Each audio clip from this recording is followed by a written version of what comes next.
Hi guys, welcome back to another video. Today, yes, if you notice, I am showing off a little bit of what the map looks like before we actually start the chapter reading. This is taking place in the second chapter of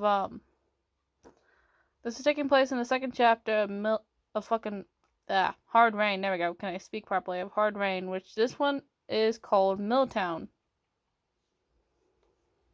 And you'll see why. Wait, no, this is not called Milltown. This is called Sugar Mill. Why did I call it Milltown? This is Sugar Mill. But basically, you're going through a sugar mill. And I'm going to skip into certain parts and stuff. So, let me just skip back a little bit. Skipping back. Alright, so the safe room that they leave is right here. This is the safe room. This is the one that they entered in the last chapter. This is where it is. It's elevated upwards. So, but as you can see, they're going through it. And when you go through that little, because you'd go through that building, and you go through it, come out over here, where they are right now. You come out here, and you have to go through that door. Wait, no. What are they doing? Oh, there's a smoker. Okay. But you have to go through this door right here. And then you can just travel straight forward. There's also side doors that you can go out. And there's a ladder you can climb and you can go up that way. A lot of ways you can take that way. But keep in mind, I'm going to backtrack a bit. But also, I just say this. Keep in mind about this. So I'm going to skip just a little bit forward. So, keep in mind about one thing, about how many witches there are in this. Yes, this is actually shown by a YouTuber. So, the YouTuber's right here, Ruby Cario. This is who this is published by. Well, at least this video is posted by. See, there's a witch right there. That's one. There is more than one witches. There's always going to be more than one witch in this map. That one's just one of them. And I'm going to count, because this is on normal mode for them. Because that's what they're doing it on. But since this story is taking place in realism mode, with expert difficulty as well, so it's not taking fully place with expert difficulty. The only way it's taking expert, the only reason why it's not taking full expert difficulty is because the tank is not in expert or advanced mode, which means it does not have 8,000 HP. Everything else does have, what they normally would have in expert mode. So zombies usually will knock you down, will do 20 HP in realism mode. They do a lot in realism mode. So that's just the commons and uncommons. But yeah, you have to climb up this little thing here, drop down here into this area, what he's kind of waiting for the rest of the players. But yeah, so they're on PC, if you can tell.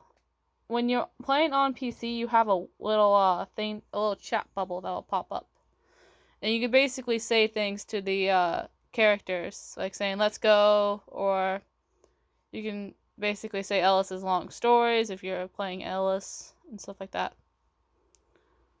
You can check rooms for supplies, because there's a lot of different rooms with supplies in them. And that's a jockey. That's not what we need. Alright. Like I said, just keep in mind on how many witches you see. Here's another one. So that's the second one. And that's what chargers basically do. They grab you and then they start pummeling you into the ground. And then that shotgun that the person who is playing as Nick is holding, and Coach too, that is the combat shotgun. The best shotgun in the game to use against a witch.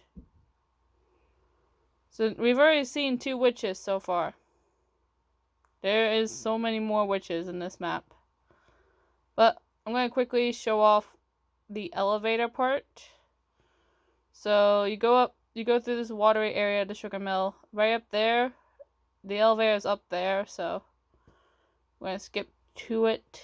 You climb up these stairs here, and there goes Nick getting flown off by a charger. Alright, so we're going to climb up. They're going to climb up all the way. And up here, this is where you get to meet the elevator.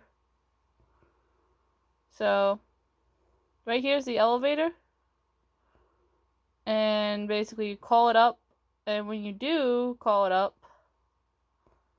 there is basically a sugar field you can kind of see right there. That, yeah, I'm going to make it bigger. But all of this right here, this is where you have to go. And you see that sign right over there in the distance? That's where you have to go to. You go through the sugar field to this sign, and that's where your safe room is. So you see, I'm going to skip past the horde a little bit. Here's another picture of the sugar field. And that's them using the elevator. When you get down, here's the sugar field again. That little shack has some supplies in it, sometimes. And then here's the safe room inside the gas station. So here's the gas station you have to get to. And the safe room is right in this little area right there. There's the safe room. And the gas is right down there on the ground. And there's a lot of medkits usually in here. And there always will be a defib. So that's a defib right there. And that will always be in here, no matter what. So, yeah, that's basically what the map is. So I thought I would just let everyone know that. Alright, now I'm going to continue reading. I'm going to move my phone over here. Alright, so I'm going to start reading. And we're going to be reading from chapter 17. Yeah, can't speak properly. Chapter 17 here. To, let's say, we'll go to chapter 22. That's what we'll go to. Chapter 22. Alright, let's just go. Look at the walls of the safe room.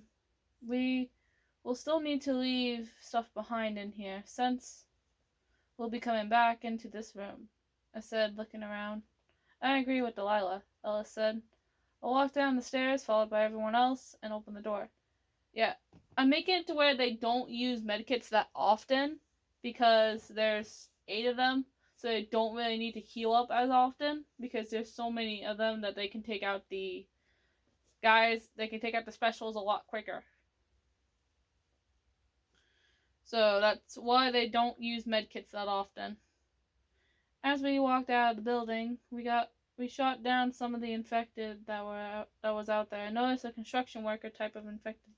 Those ones must not go after the pipe bombs or bio bombs. Bio bombs is what, in the little video you saw, like a little, like a bile jar kind of thing that the person who was recording the videos showed up with a couple of times.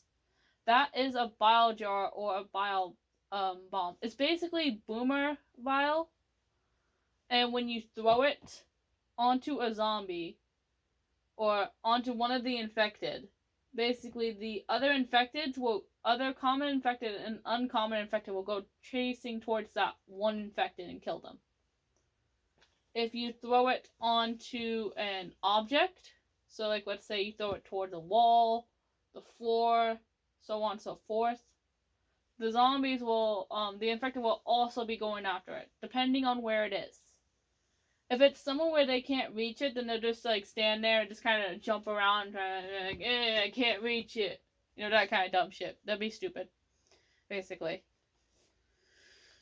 Misty, what are you doing? My dog Misty's in my room with me, and she's just licking her paws, and it's on my bed, and I hate it. But don't worry about it. Nick mumbles softly. I have an improved sense of hearing compared to everyone else. I don't know how I have this ability. Yeah, she doesn't know how she has this ability, but the reason why she has this ability is because it's supposed to help her. Since she looks like an infected, she needs to have an improved hearing sense in order to help her with also protecting herself from specials and stuff. That's why she has this improved hearing, it's because it's helping her with specials. But let's just continue. There's a witch not too far from us. We should head through the sugar mill, since the road is closed, I said to everyone. How could you hear her from here? She has improved hearing, I could tell, since she's warned us about a tank coming when we were on the bridge before, Lewis said, gently kissing my head. I blushed a bit and I looked at him. Now is not the time to be lovey-dovey, Lewis, Lou, I said in a sweet and loving way. Lewis smiled at me, and then we continued our way to the mill. As we walked through the mill, we had to sneak past a lot of witches. And a lot of witches basically are very, they are very, meaning that there's like at least 10 witches that they have to sneak past in the entire level. There's basically like 10 tanks, not 10 tanks, 10 freaking witches that they have to sneak past in the entire level. This is right before, like, they're only sneaking past like at least 5 witches right now. They've only snuck past 5, so. Then we saw a tank and a charger. The charger ran into Ellis and grabbed him. And then, in this case, when it comes to the first aid kit, because Lewis is going to be using an first aid kit on Ellis. There we go. Can I speak properly? So I'm going to speak this very quickly. But it's not Lewis, it's actually Nick who does it. But in Lewis's case, the first aid kit that is being used on Ellis would not help in the game, since Lewis's injury is pretty much shown as a bad cut on his leg. In the game, medkits can bring a survivor to 80 to 99 HP depending on how healthy the survivor is. This is bringing in some game logic with how the medkits work in game, as well as the characters having unlimited ammo, a limited amount of ammo scattered throughout the campaigns, and their durability. Yeah, the survivors are very durable, so I thought I would mention this. So, in the game, you have 100 HP, and chargers, when you are getting pummeled by them, they do at least 10 to 20 HP each time. Usually it's roughly about 10 HP that they do.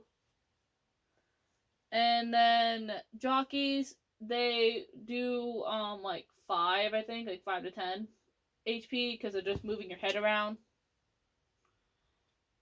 Boomers, they don't really do much damage, because the only time that they will damage you is after they've already vomited on you or tried to vomit on you.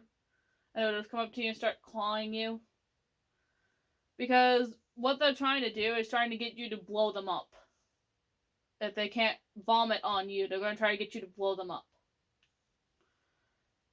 That's what they are. And you guys are going to laugh at Ellis's line in this. The charger was pummeling him, and we had to gun down both the tank and the charger. He is breaking my butt, Ellis yelled right when we killed the charger, and we all killed the tank after we helped Ellis up. Let me heal you, Ellis, Nick said, using his first aid kit on Ellis. Ellis stood still as Nick patched him up. We continued our way through the mill. Yeah, if you notice when I was kind of viewing the video, that when a survivor starts healing themselves, you can see like little bandage things, and they just kind of move to patch like only their leg and their arms, because that's basically what they just do. I don't know why, it's just that's how they do it in the game. So Zoe heals survivors in a different way. When she heals them, she basically moves her arms around a little bit differently than the rest of the survivors do, because all the rest of the survivors do it the same way. Like all the male survivors, and Rochelle does it the exact same way as everyone else, aside from Zoe. Zoe's the only one with a different healing way. So I would say that. Once we reached an elevator, we had to summon a horde when we called it. and then run through the cane field, that's the sugar field. Once we got down to the ground, the horde wasn't too hard to fight off, considering how many of us there were. We have to just head for that sign when we run through the field, I said before we got to the ground. I certainly agree, but we should be careful of any witches. Maybe we should all stay together, Zoe suggested, which I totally agree with. I agree, since I have improved sense of hearing, I can tell where they are so we can avoid them. I said as we walked through the field. We avoid the witches that were there, and got to the safe room in the gas station. So we need 4 cans. Ellis, how about you, me, Rochelle, and Coach carry them? Nick suggests before I close the door. That is a smart idea, Nick, Ellis said. All right, this party is over, Rochelle yelled after I closed the door. Yeah, that's one of Rochelle's lines at the very end. If no casualties happen, which means no deaths of any survivors, she will say, all right, this party is over. And since this is also playing on realism mode, they will die if they actually die. Like, they will die. So you cannot respawn in the game. You're able to respawn, so but that's a different story. Alright, you already know where the picture, like, where they're going, basically, because I showed you what where they're going through, so I don't need to show you this map again. But it's basically the same place, except it's flooded now. They're going through the same map, it's just that it's covered with water, because it's really hard rain, and it's going to be harder for you to see. It's blinding everybody. But this is chapter 18, and I'm going to continue reading. Everyone got a can? I got one. Ellis replied to Coach's question. Alright, good. Nick said, let's get back to the damn boat, Ellis said excitedly. Yeah, and we'll guard you guys, Zoe said with a smile. We then walked out of the safe room. We walked through the cane field once again, and the field was starting to get flooded. Storm's coming, Nick said when it started pouring hard. Stay close, Coach yelled. It was really hard to see as we walked through the field. At least we had flashlights. Yeah, they have flashlights on their gun to help them see. And when you are holding a melee out, your flashlight brightens a little bit better. I don't know how they still have a flashlight when they have a melee. I guess there's like a flashlight on their shoulder or something. But no one knows. It's just how the game works. But let's just continue, so. We got back to the elevator and took it back up. Yeah, they don't summon a horde when they're taking it back up. Only when they were, basically, you know. And the tanker that she sees in this is the one that they walk past. They see it again, obviously, and this is where they actually use it. So I would mention that. We went back into the mill, and I saw a tanker. We could climb on that. I had to shout due to the rain becoming hard again. Everyone agreed, and we climbed up the tanker. If anyone gets lost, shoot up into the air, I said somewhat loud. Yeah, that's a smart idea, but I don't think we will get lost, Ellis said as we climbed over the tanks. Jeremy jumped off of this bridge-like thing, and the rain came hard once again. Ugh, this rain is so loud that it's hard to hear people. For everyone else it is. For me, it's not that hard to hear. We ran through the mill and saw a pipe. Let's climb on that pipe, Ellis said. Then I heard a witch crying. When we got to a spot where we were able to jump onto another pipe, a witch was sitting there in our way. The ones with the shotguns could kill her, or we could go one at a time by her, I said quietly. We decided to do the second one since it was the easiest. I went first, got far enough away from her, and then Ellis followed. I climbed up on the pipe behind me and kept moving, followed by everyone else. Then there was a tank right in front of the safe room. God damn it, Nick yelled as we started firing the tank. There was another witch around too. She better not be in front of the safe room, I thought. Well, After we killed the tank, we headed towards the safe room, and she was right in front of the door. Alright, just everyone unload into her. I said which. Everyone nodded. She died right before she could touch Lewis. Yeah, she was going to go after Lewis, and I was like, right before she does touch it, so right before she touches him. Basically, she dies, so. We ran into the safe room, and I closed the door. Baby, that's how it's done, Coach said when I closed the door. I smiled and laughed at his excitement. After that, we all sat down on the dry part of the safe room and rested. That was some bullshit at the ending where the witch was right in front of the door. We're safe for now. Alright, this is going right back through the town. The town's also very much so flooded. So, the town is flooded much like everywhere else is. So, Chapter 19. I looked out the door of the safe room. The whole town looks flooded, I mumbled softly. Everyone was asleep but me, since I couldn't sleep. I had something keeping me up. It wasn't worry or anything. It was a thought. My parents told me I had a twin brother, but who was born the same way I was. But he didn't live with us. They told me it was because they had a friend of theirs take him away for his own safety. Why didn't they do the same for me, though?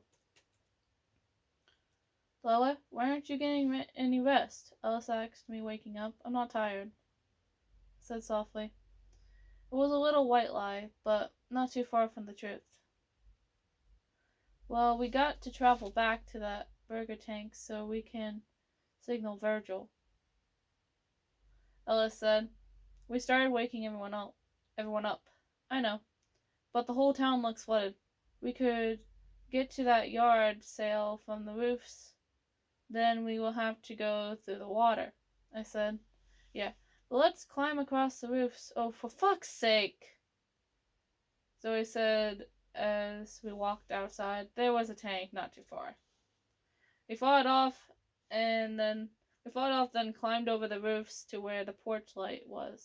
There's the porch light, Nick said.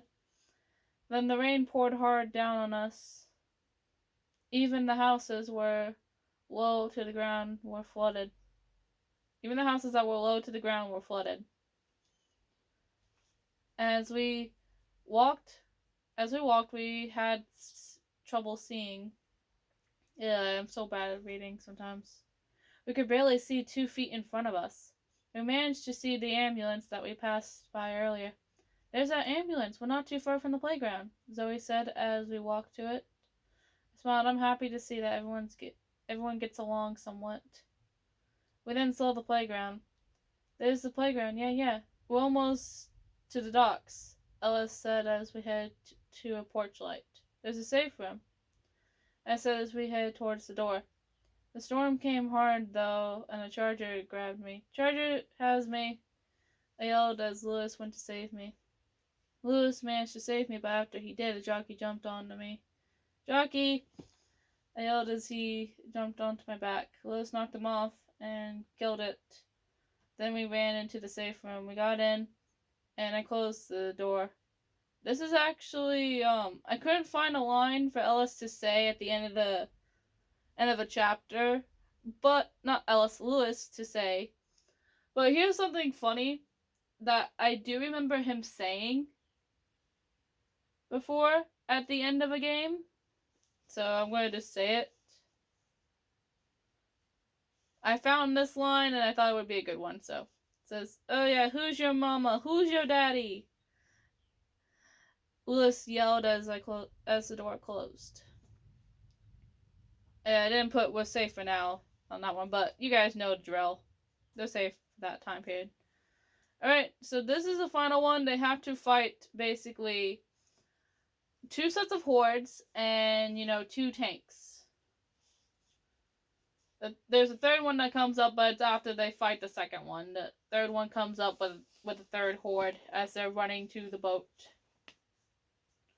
So, I would mention that they start off in the safe room from the last one.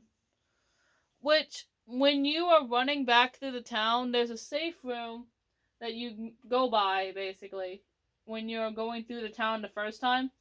It's in that little green building by where the truck is, because you can't go back up this normal way. You have to go in through that safe room, and then when you go through that safe room, you basically going to be going straight to the Burger Town. Or Burger Tank. Not Burger Town. Burger Tank. Alright, chapter 20. Alright, people, we're almost back to the boat, Coach said. What are we supposed to signal him with? Nick asked. What if we fired up the Burger Tank sign? Ellis asked. Yeah, that might work, Rochelle said. I was quiet because I was thinking. I have a lot on my mind at this point. In time, Lewis gently wrapped his arm around me. It's okay to have a lot on your mind. When we get back on the boat, do you want to talk about it? Lewis asked. I looked up at him and nodded slowly. We walked out of the safe room and went up onto the roof of the Burger Tank. Are you guys ready? Ellis asked, standing next to the switch. We all killed the zombies that were nearby before we decided to start it. Yes, we are all ready, I said with a smile. Ellis started to sign up, and we fought through the waves of zombies. Then a tank came, and we had to fight it off. We fought off the horde that followed. Then the second tank came, and we fought it off. Though Ellis did go down, we got him up, and I healed him. Virgil saw us, Nick said, seeing Virgil coming to the docks. We got over to the docks and fought off zombies while Virgil came up. Great idea using the Burger Tank sign, Virgil said, pulling up. We all got onto his boat and he drove off. The survivors have escaped. Survivors: Nick, Ellis, Coach, Rochelle, Francis, Lewis, Zoe, Delilah. 100,000 zombies were harmed in the making of this film. I panted a bit and looked at everyone. They all seemed concerned about me. Why are you guys looking at me like that? I asked, looking at them. We all know something is wrong, Delilah. Ellis stood leaning against one of the barrels of the boat. I huffed softly and looked down. Yes, something is bothering me. It's the fact that today's the anniversary of when my parents died. I said in a soft voice. I felt Lewis wrapped his arms around me.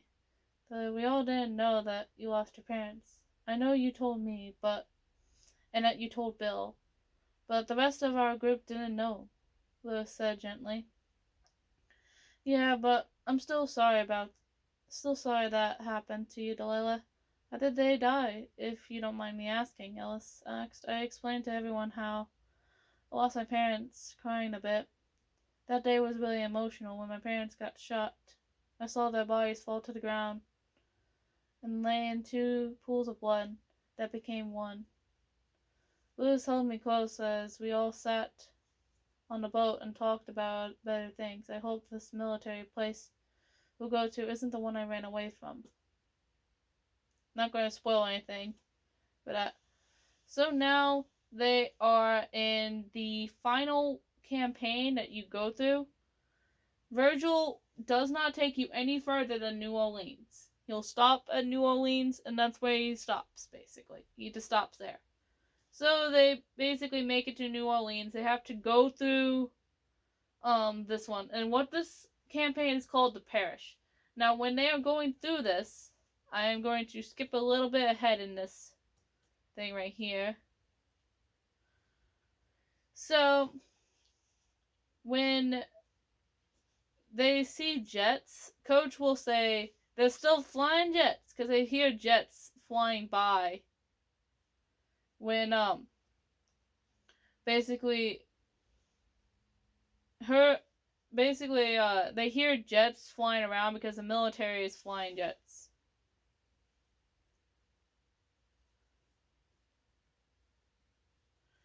And this little line here is a line that is very true here.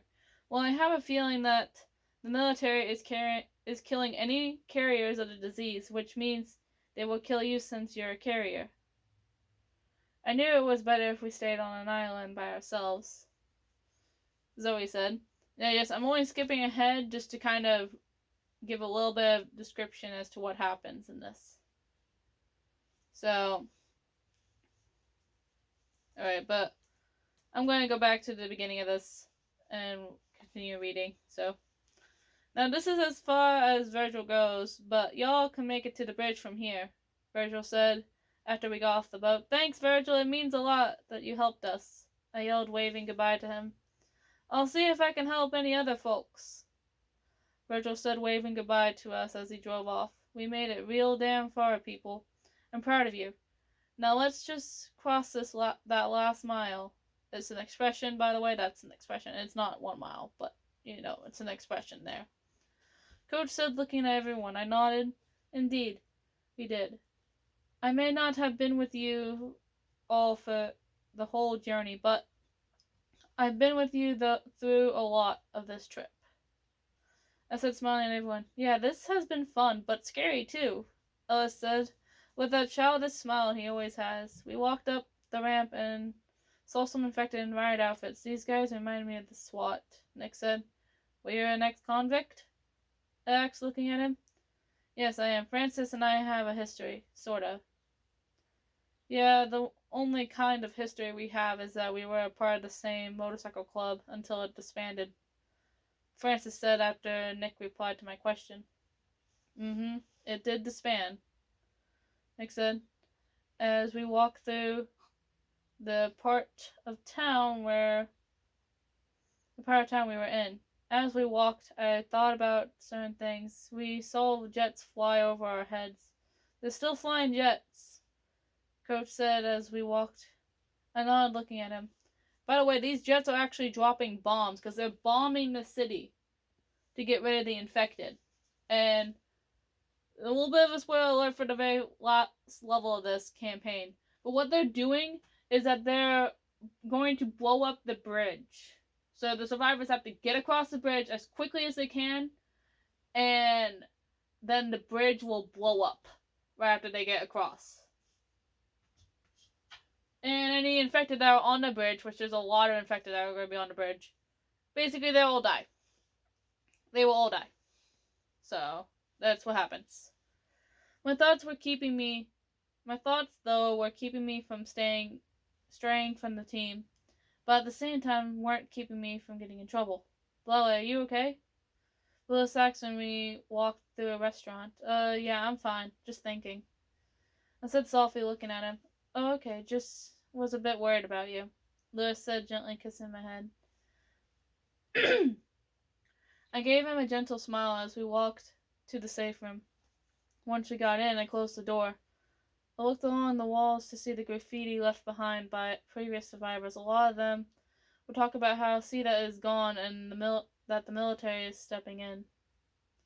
Zoe, I think you're in danger here, I said, catching everyone's attention. What do you mean? Zoe asked. Well, I have a feeling that the military is killing any carriers of the disease, which means they would kill you since you're a carrier. I knew it was better if we were on an island by ourselves. Zoe said. I could tell there was fear in her eyes. I sighed softly. We'll all make sure none of us die, Nick said, which made everyone go quiet.